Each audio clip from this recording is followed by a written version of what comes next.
Hey y'all, we're gonna get started. Welcome to Conversational Collective, our first at this time slot. We are an open, inclusive community exploring, learning, and creating conversational technology. I'm your host, Lauren Golombesky, and I'm super excited for this event we have today with some amazing conversational design experts, conversational interface experts. We have lightning talks from these three awesome experts, Steff, Maggie, and Gio. We'll be diving into conversation design for humanity, and each of these speakers have some unique perspectives from designing for language disorders to the ethical implications of conversational AI to designing for multilingual interfaces and ensuring that you have a multilingual approach to conversation design. But before we dive into those talks, I have a few announcements. First, I want to give a shout out to the Conversational Collective organizers, Brittany Walla, Christy Torres, Jessica Noon, myself, Matt Buck, and Meredith Schultz. So this is a labor of love to put on these events every month. And I want to thank all of the other organizers for helping to create yet another great event. We have a great year of programming every third Wednesday of the month. Please join us.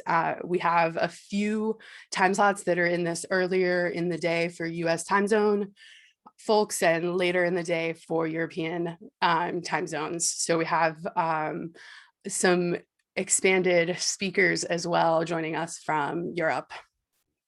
I want to thank our sponsor, Voxable. Voxable is a conversation design platform that helps teams design, test, and refine their conversation designs. I also happen to be co-founder and CEO of Voxable. If you're interested in checking us out, you can sign up for the beta at our website, voxable.io, and sign up for usability studies. We're actively studying the way conversation designers work. Join our community. Head over to this bit.ly URL and it will send you to a Google form to get access to all the different pieces of our community, including our newsletter, our Slack channel, our LinkedIn group. And that's kind of the best way to stay engaged with us. You can give us feedback. Like I said, get access to our newsletter, Slack channel, follow that bit.ly URL. You can also subscribe to our newsletter, which the community link will take you to, or will also sign you up for. Follow us on Eventbrite. That's where we announce all of our events. You can also find us on Meetup if you happen to manage events over there. Conversational Collective across all platforms.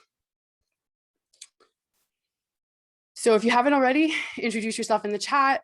Tell us what brought you here.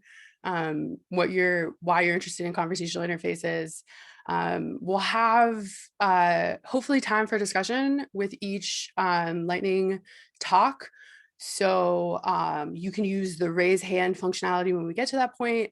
Speakers will either prompt you with it's time for questions, and we'll pull you up to give your question, or you can add it in the chat and I can kind of field that question for you.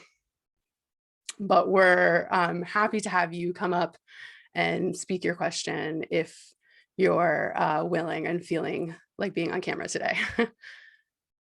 All right, so this is our intro for the hour. I'm just about wrapped up a little bit beforehand, so hopefully we'll have even more time for discussion.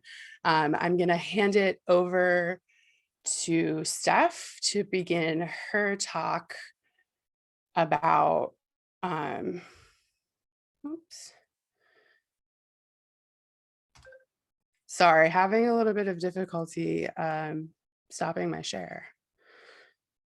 There you go. About creating an Alexa skill for speech and language disorders. So we'll pass it over to Steff. Excited to have you on Conversational Collective today. Perfect. Thank you, Lauren. Let me just see, my screen's loading. Give it a second. Can everyone see my screen? All good? Yeah. Okay, so hi, I'm Steff Pryor. I am Business Director of Rabbit and Pork. And today I'm just going to talk you through a project that we worked on or are currently working on in collaboration with the City University of London to answer the question, can Alexa help deliver speech therapy? So just a little bit about who we are, very briefly. So we're a voice experience agency based in London. Rabbit and Pork is Cockney rhyming slang for talk. So that will probably only be relevant to people who are based in the UK in a specific part. But we work with a number of brands across a variety of different fields, from insurance to charities, and then the City University of London, which I'm going to talk to you about today. And a lot of the learning that we've got from being in the voice industry has just been from speaking at events, because you know, that's how it's such a new and evolving industry that's where a lot of the knowledge sharing takes place. And that's actually where we met Abby, who we worked with in partnership on this project. So it was myself, small voice team, myself, my MD, and junior developer Catherine. And we partnered up with Dr. Abby Roper, who got in contact at an event. So she's a speech and language therapist, but she also works within the Technologist Division of Language and Communication Science at the City University of London. And an area that she was particularly interested in, the reason that she got in contact, is because she specializes in therapy with people with aphasia. So aphasia is the result of damage to the left part of the brain, the housing of language production and comprehension, usually caused by a stroke or an injury or a tumor. But essentially what happens when you have aphasia is there's an impairment of language. It affects the production as well as the comprehension of speech, and it can affect your ability to read and write. So what Abby wanted to find out was essentially, can we hijack Alexa and use Alexa as a therapy practice tool for people with aphasia? Voice assistants and accessibility, there's been a big focus on this since the launch of voice assistants back in 2014. There's some obvious use cases here. So for older generations, people who never really got used to the whole texting thing, speaking to a voice assistant seems a lot more natural. And then obviously anyone with a visual impairment, using audio over visual is a way of communicating. And then also people with physical impairment. So there's been some studies of putting Amazon Alexa devices into hospital rooms, for example, and people who are recovering from surgery and can't leave their bed, that they can ask Alexa to dim the lights or call the nurse or perform functions for them. So we're aware of the benefits within physical and visual impairment, but what we wanted to find out is, how can a voice-activated device help someone with speech impairment? So there are some advantages of voice assistance in speech therapy. The first one is saving face. So between the aim is not to replace in-person speech therapy, but for most people, say they're getting an hour of one-on-one time with a therapist each week, and they're given homework to go home and practice in between. So one of the things is around saving face, because with a voice assistant, you know, it's a piece of technology, it's not judgmental. You can make errors, you might not get flustered in the same way that you do in front of a human being when you're trying to find the right word. And you can take your time to speak without someone, you know, coaxing you along. They tolerate swearing, which is obviously, you know, there's no emotions involved here. So a voice assistant won't get annoyed if the subject's, you know, the aphasia patient gets frustrated, or they swear, or you know, behave badly momentarily because they're frustrated at that point in time. It just moves you on to the next question. And then the biggest area really of opportunity is that a voice assistant can provide a response. So if you are practicing at home, the usual thing would be to use a worksheet where, for someone with aphasia, they're given, for example, a picture of an object, and then they have to try and identify what that object is, say it out loud, but there's no feedback. So with voice assistants, Alexa will provide a response to the user, either yes, correct, or no, and then give them additional cues. So the method that we used, it was a 3-part method. We've completed the first part, and the second 2 were delayed due to COVID last year because it requires quite a lot of in-person testing, but hopefully we'll be picking those up, so I'll talk you through those at the end. But the first bit that we've completed is creating an Alexa skill which replicates an existing speech therapy protocol for people with aphasia, which is called semantic feature analysis. So this diagram on the right here is an example, but just a little bit of jargon busting because I'm not sure everyone's level of knowledge with voice and with Alexa in particular, but a skill is like a voice app, basically a third-party voice app that someone would build, a brand would build to enhance the built-in functionality of Alexa. So for example, if you were to use Alexa to ask Uber to order you a taxi, that's something that Uber has built on their own. So what we built was a skill called Word Perfect. And the aim of the skill was to try and coax people. So using semantic feature analysis, not just ask them to name that yellow object in the middle of the screen, but ask them to say, you know, what group of objects does it belong to? What could it be used for? What does it smell like? Where might you find it? So that they can build up this semantic relationship between the objects and the context that you might find it in to try and, you know, remember it for a longer term than just trying to memorize the name of an object. There were some challenges that we foresaw up front. So Abby was great she was the expert in aphasia, we were the experts in voice. So she taught us things that we wouldn't have known and vice versa. So one of the things was using Alexa or using any voice assistant is generally voice only. There are some screen devices, but obviously that's an issue because you're trying to get someone to name an object, but Alexa can't name it first because otherwise you're just giving the game away. So you need some sort of visual interaction. User delay, so usually Alexa speakers require people to answer within 8 seconds, but people with aphasia could take a lot longer than that. So how do you get around that issue? The wake word, so this was a big one because you're dealing with people who have problems finding words. So what happens if someone forgets how to open the skill in the first place? So you would say, Alexa, open Word Perfect, but what happens if they forget what the name of the skill is? And then finally, handling errors. So you're not dealing with a human being here; it's a piece of technology. So how do we deal with not knowing whether the answer that someone's provided is right or wrong, or if it's wrong, how do you move the user on so that they don't get stuck in one spot? So the solution that we came up with was this Word Perfect Alexa skill.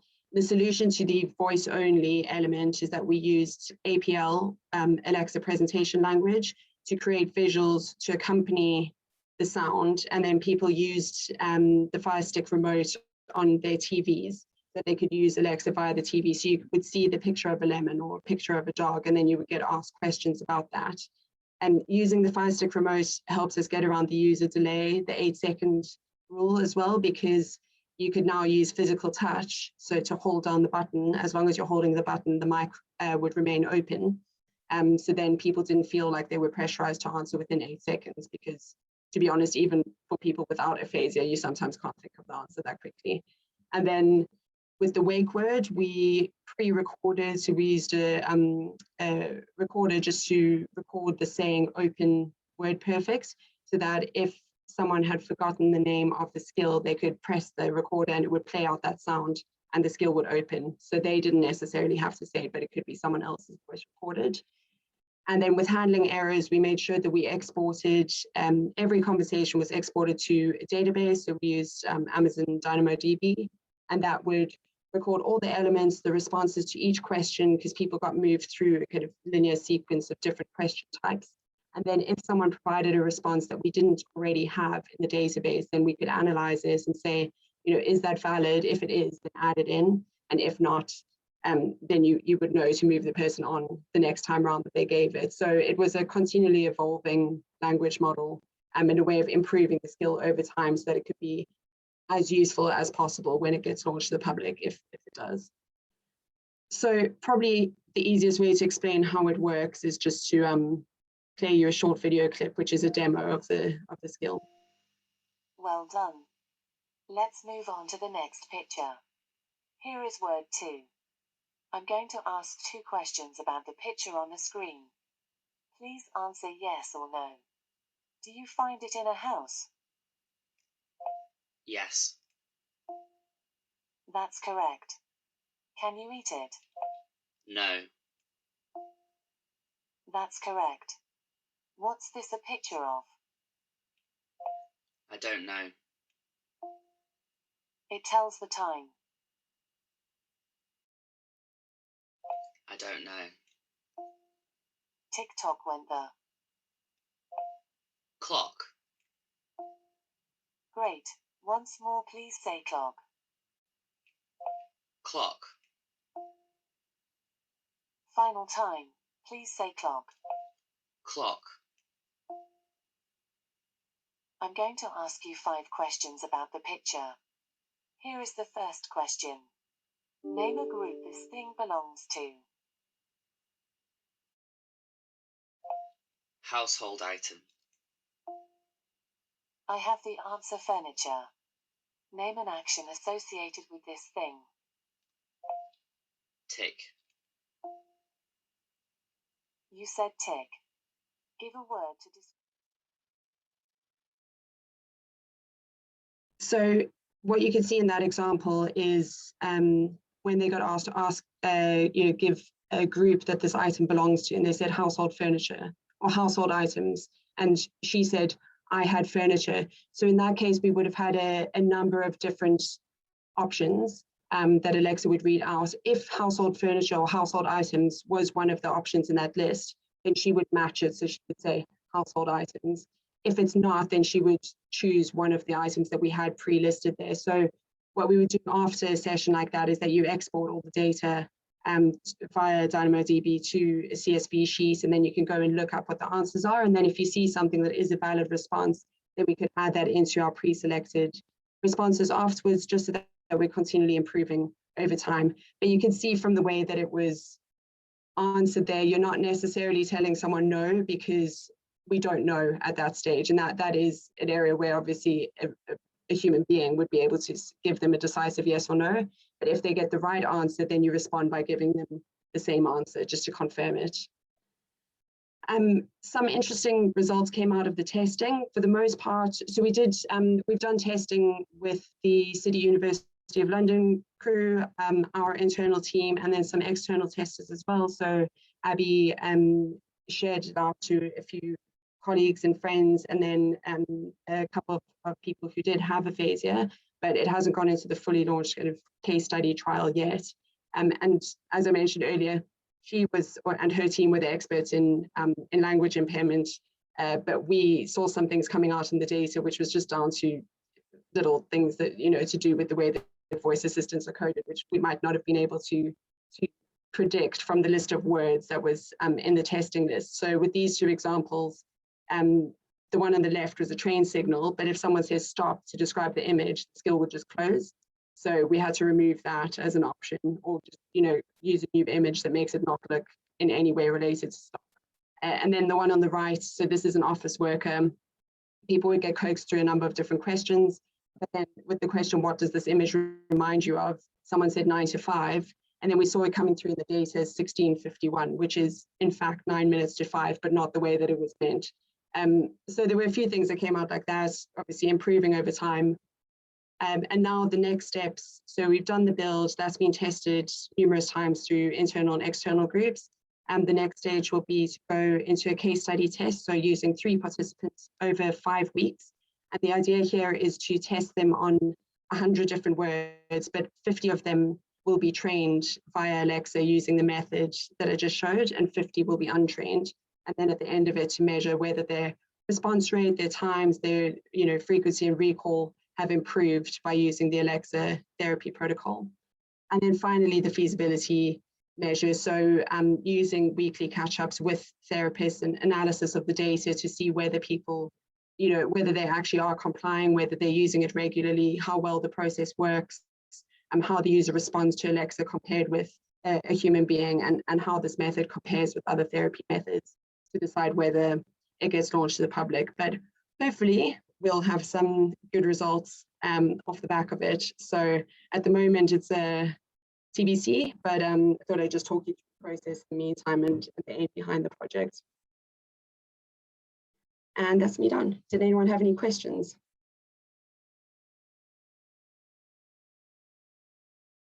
Cool. Thank you. Awesome. That was, oh, sorry. I was just going to say that was amazing. Thank you so much. I was trying to cue up a clapping sound. Yeah. Nice. Thank you. Amazing.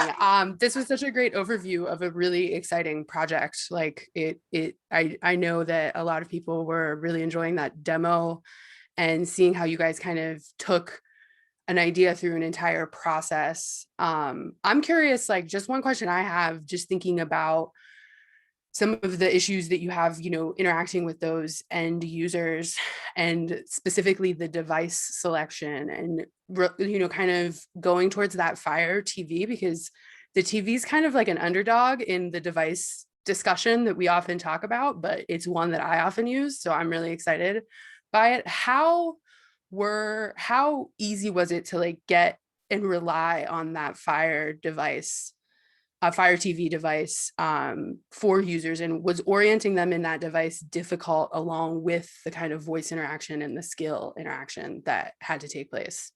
Yeah, so you're right. I mean, it's just an extra layer of functionality that people had to learn in order to use it. So the things with the, you know, the recorded sound, then learning how to use the Fire Stick remote.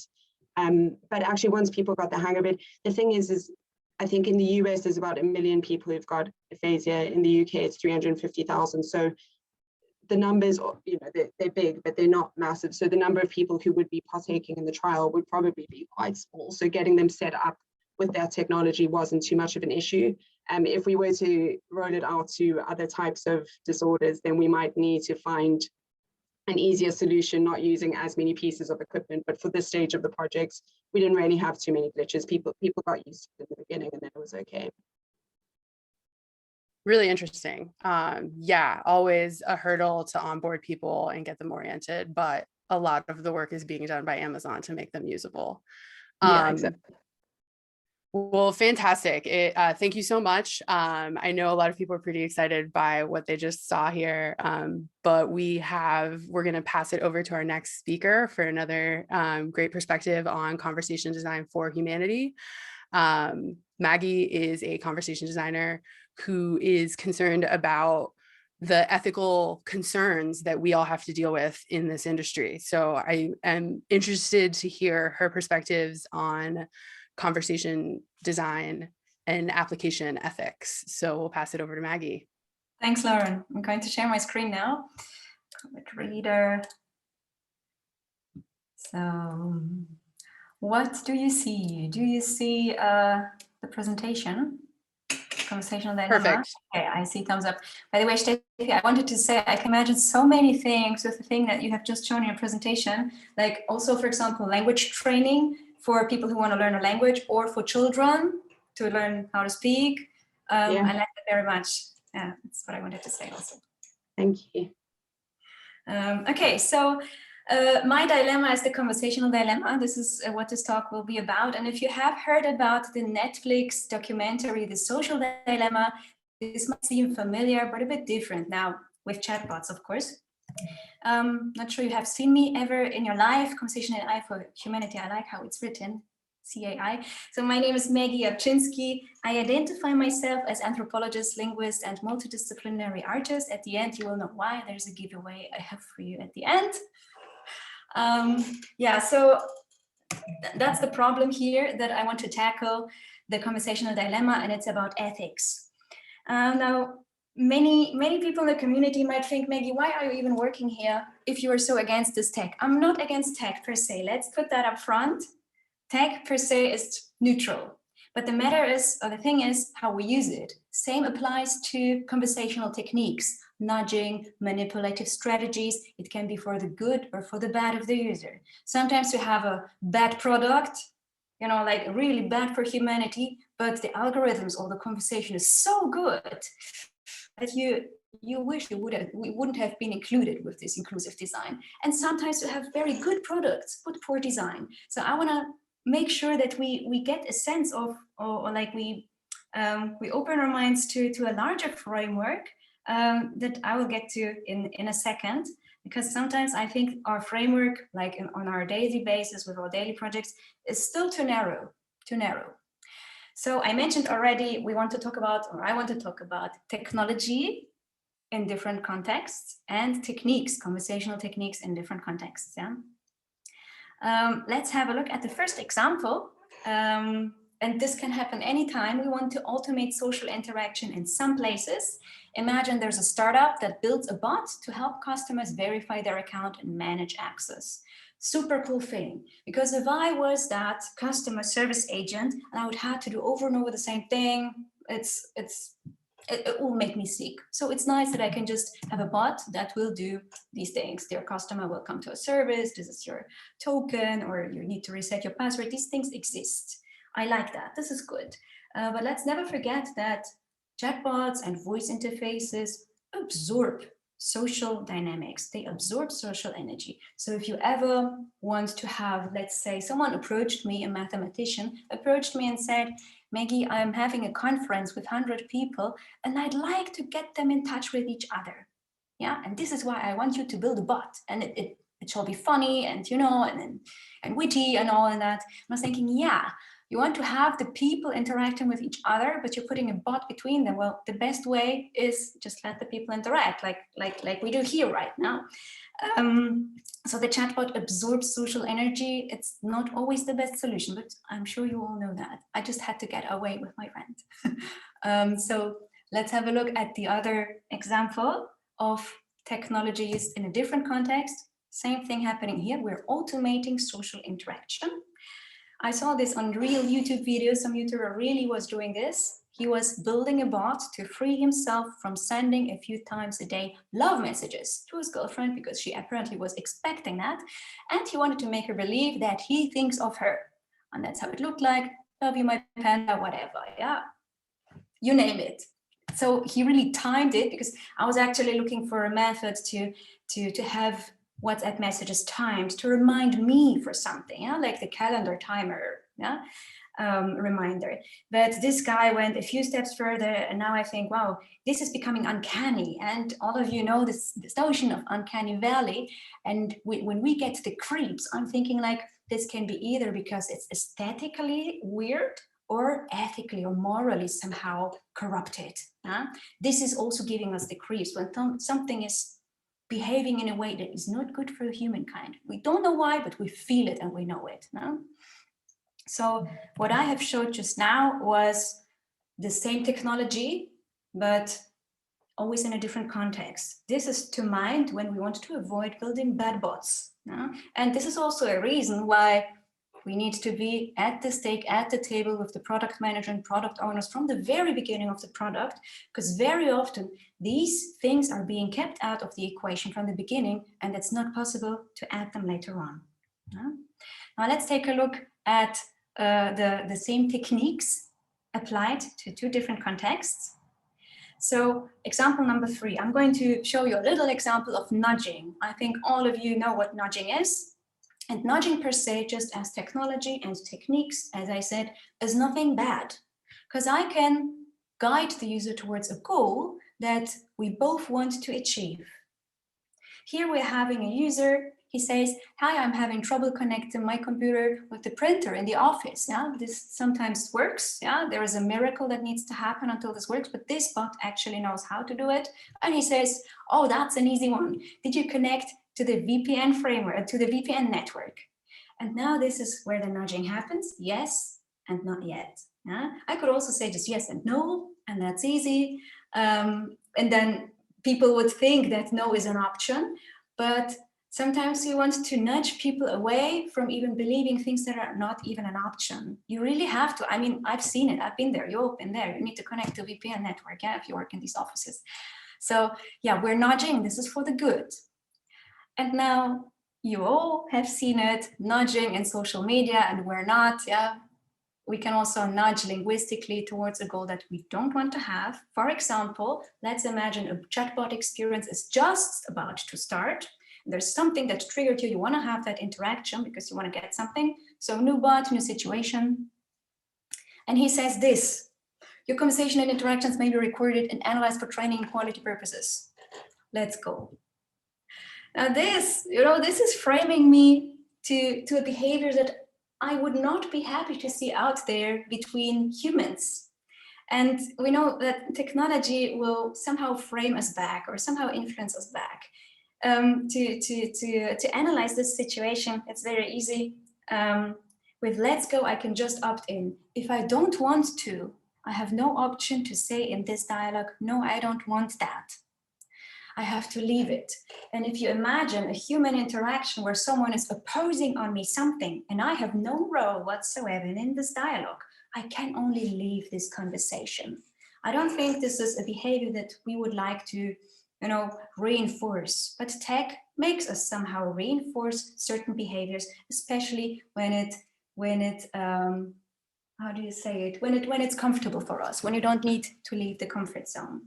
So here, this is definitely a goal that maybe that the user might not want to opt into, but their free will is getting undermined.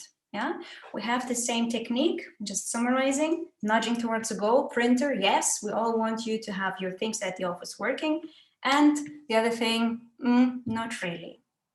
So my question is, we are talking a lot about user centricity, but is that really the only paradigm we want to follow?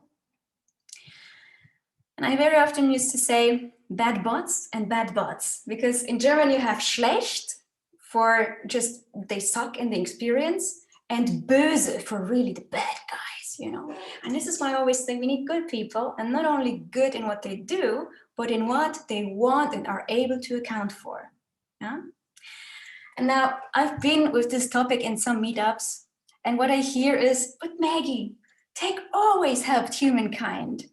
And I say, yeah, go to Nir Eyal, subscribe to his course, buy his book Hooked. Nir Eyal is one of these guys, he's been through all of it. He could have been also in the Social Dilemma on Netflix, but well, he was too late.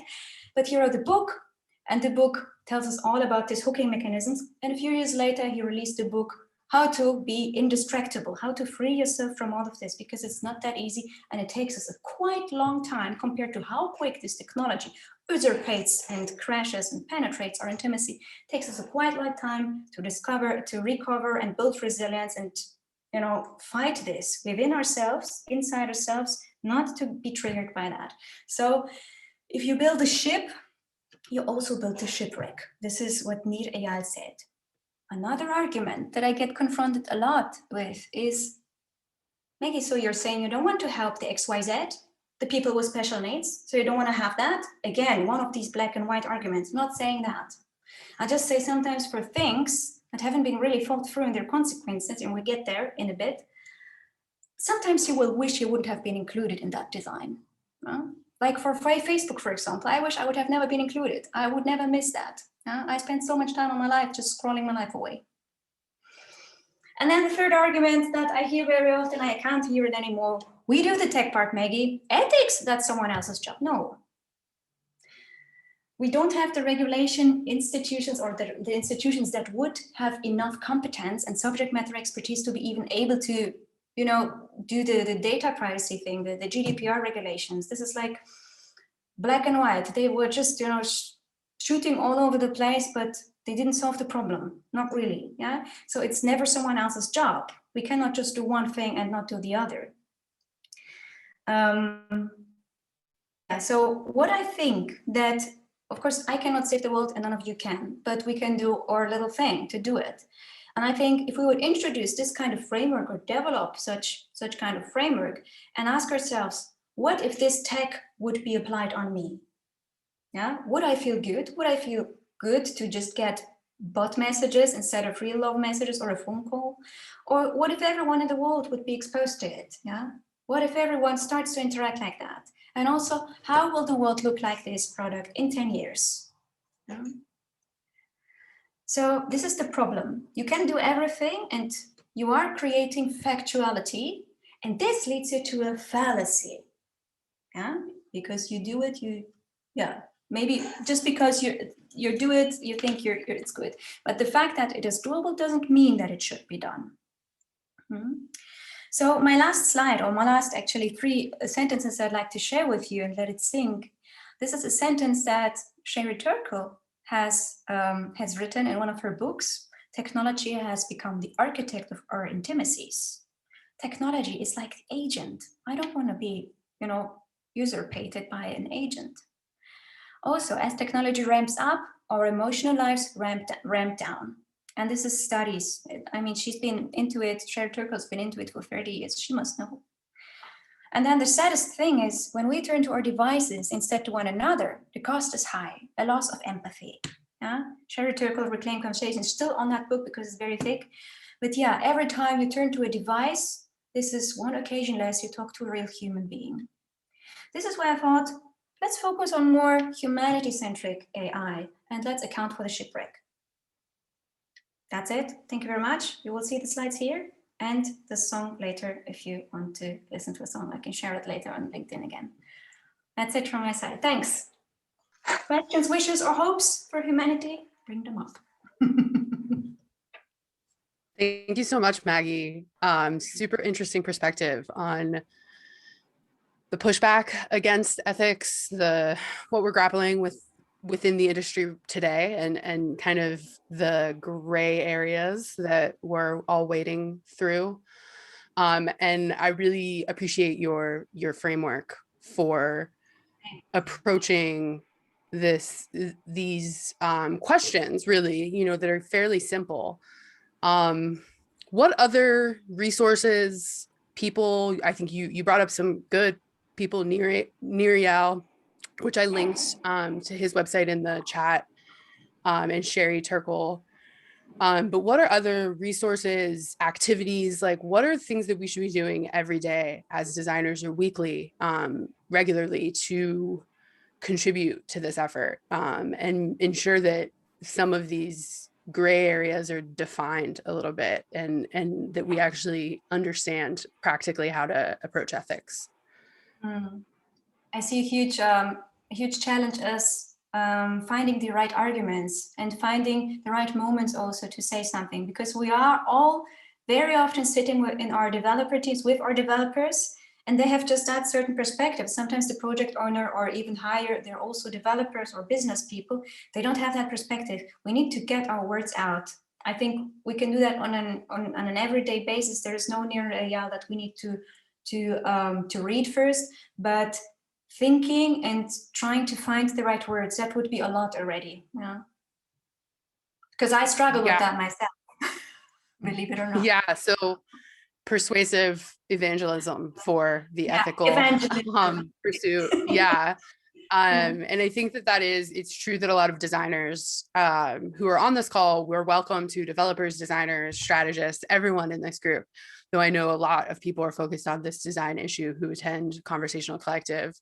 And so oftentimes it is incumbent on the designers to kind of push back on a lot of these concerns, because we're often the ones making the decision about what it is that is actually happening in an interaction, whether you're trying to subliminally nudge someone towards the business's goal that might not satisfy the user goal, or be even remotely aligned with user goals.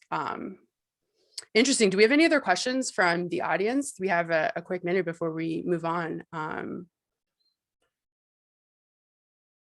don't see any hands raised. Okay, we have one in the chat. From Tony, asks, who do you believe we should be looking to nudge us to a more empathetic future, to bring it back full circle? So what is the overall nudge that this industry needs, and who is doing the nudging? I think it comes from the inside. Everyone has to find it themselves. If we find another leader, another hero, this will lead nowhere. Yeah, we have to learn critical thinking and critical talking at the end. We are in charge. Yeah, I know there that's not nice to hear as well. To save us. Have nothing within your comfort zone, and I came to save you. Yeah, to help us save ourselves, each other.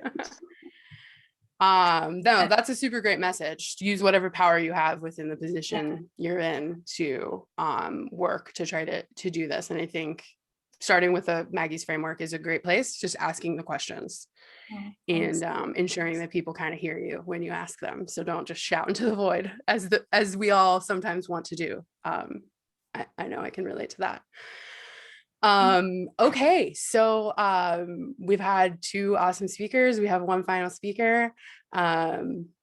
Gio Garcia is going to talk about her experience implementing multilingual conversational UI and some of the considerations that we should be focusing on for a broader perspective, not so English, US centric conversation design, which oftentimes our discourse can get centered in. So we'll pass it over to Gio.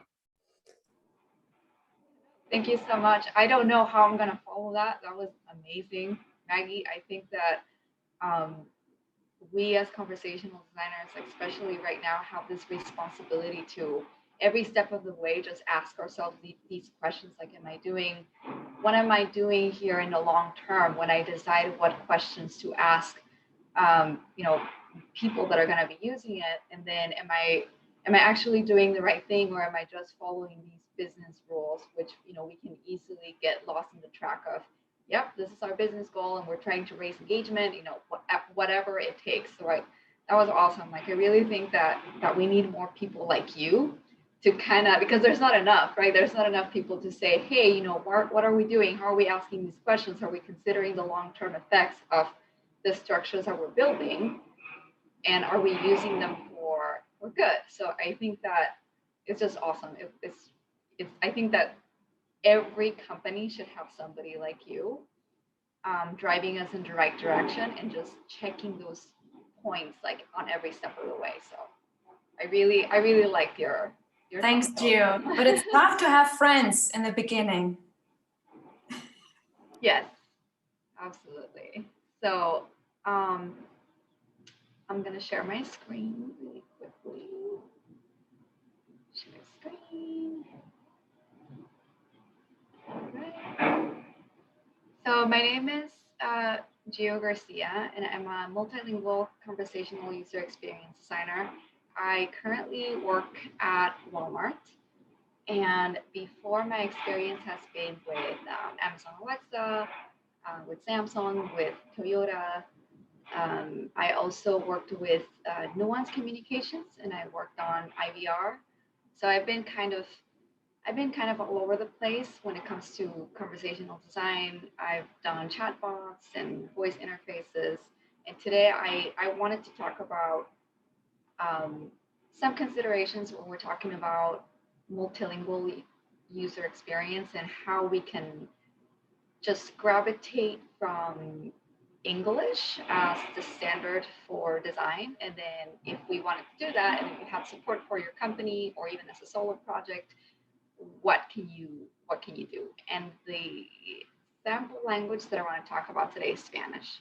I am originally from Mexico. Spanish is my first language, and it's kind of been like my bread and butter whenever I get a job. It's like, hey, can you do this in Spanish by the end of the project? Can you translate it really quick? And that is not usually sustainable, and it doesn't really connect with people that well at the end of it. So I'm trying to spread the word and prioritize, like, hey, if you want to support any other language, you should probably start thinking about it way earlier in the process. So yeah, today's topics is what is multilingual CUX, how to start thinking about it in different languages, and then process and lessons learned. So to start, when I think about what is multilingual CUX, it's definitely not translation. It's definitely not localization either, which a lot of people can take an initial design in English and say, okay, well then let's just localize it. Let's bring an expert in the field and then just really get that information, that design in the target language, which can also be really messy because, as we know as conversational designers, like grammatical structures that we are working on alongside speech scientists and engineers, they are really hard to localize if they are not necessarily matching with each other. So to start, I want to talk about what is the difference between translation, localization, and then multilingual conversational design. And before, when I started my journey as a conversational designer, I started as a translator. And this was about 10 years ago. And my only job was to let's say like with Samsung, for example, or with Toyota, for example, that we had this car, this in-system voice recognition in the car that we wanted to release. And my job was like, okay, Gio, you have these flows that are coming straight from Japan, and we want to localize them to be released in the car for North America or Mexico. Then please go ahead and translate them, right? And I very quickly noticed that that wasn't going to happen, because the way that we as Spanish speakers speak is very, very different from English and like obviously Japanese people. So this is when I had to start kind of making the differences, to pointing out the differences to my product manager, to my client, which was Toyota at the time, to either like other people, other localization people around me, that, you know, we had to,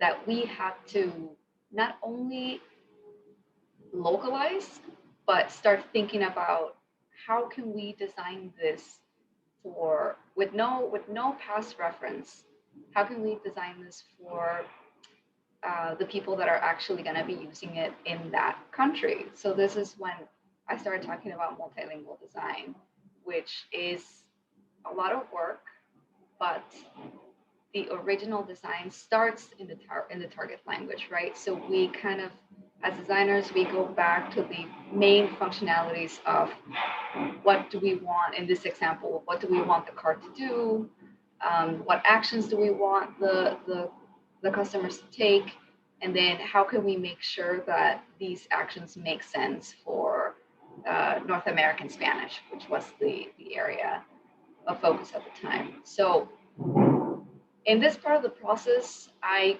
go back to product and say, yep, in this project, we cannot translate because it's not going to make sense to the customer.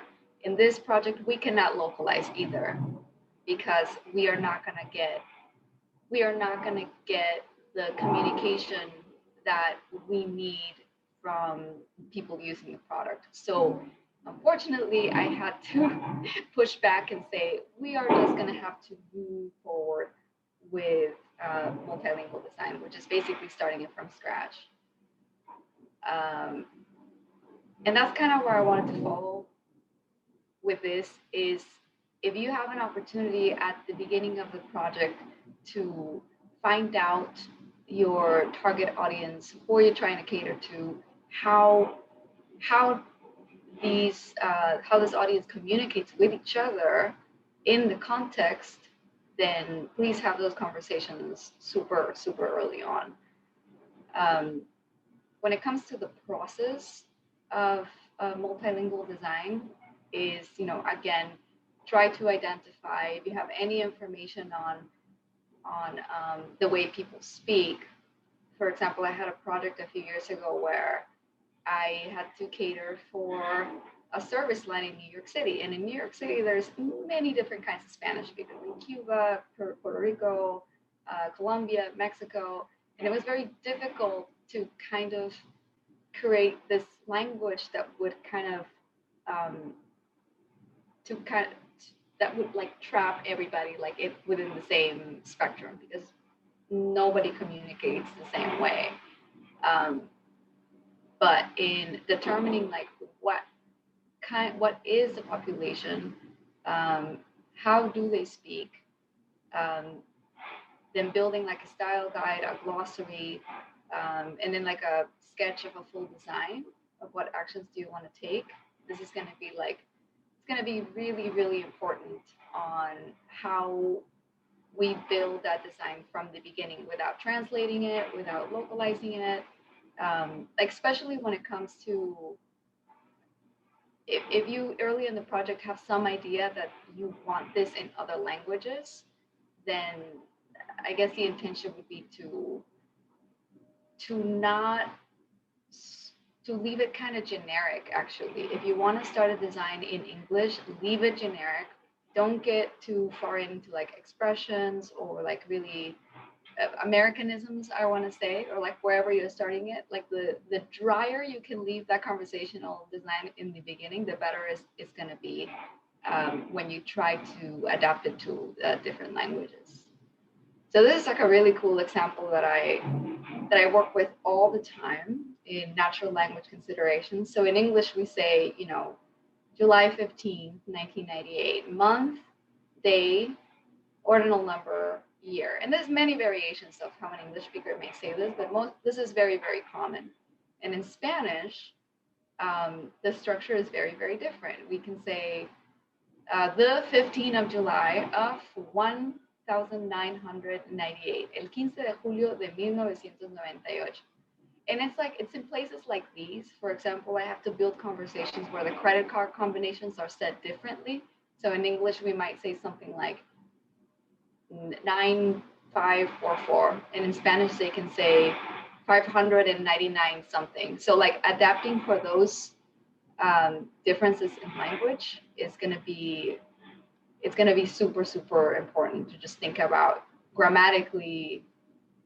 How do I need to structure this grammatically in a way that is going to make sense for my conversational design? And then, yeah, so I think this goes back to Maggie's point on how the responsibility that we have in CUX in pushing forward whenever we have an opportunity, like push forward with your company project, especially if you have like a second language that you want to support. Like for me, supporting Spanish in the US is so important because from my experience, Spanish speakers in the US get the short end of the stick when it comes to conversational design. Either in voice or within other devices, like it's always translated by the end of it, and it just seems rushed and it doesn't work the same, and people suffer. And to me, as my mom doesn't speak any English, I have a lot of family that they don't speak the language here, and it's very important to have those services work just as well, if not even better, than in English. So if you have an opportunity to push, please do so. Collaborate with your speech science engineers early, and whenever you can, just to check on those grammatical differences in supporting other languages, and then adapt. Like the third one is adapt. Like language changes all the time. How are we adapting to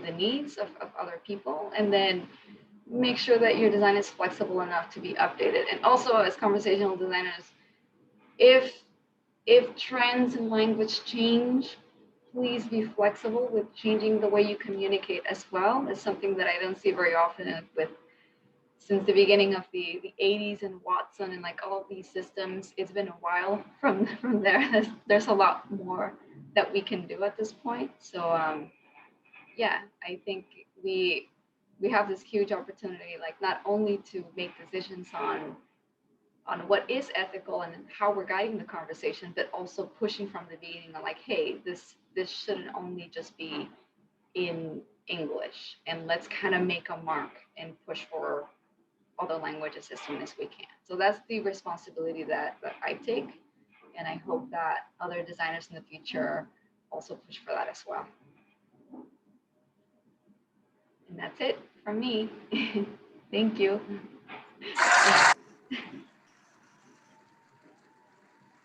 Awesome. Thank you so much, Gio.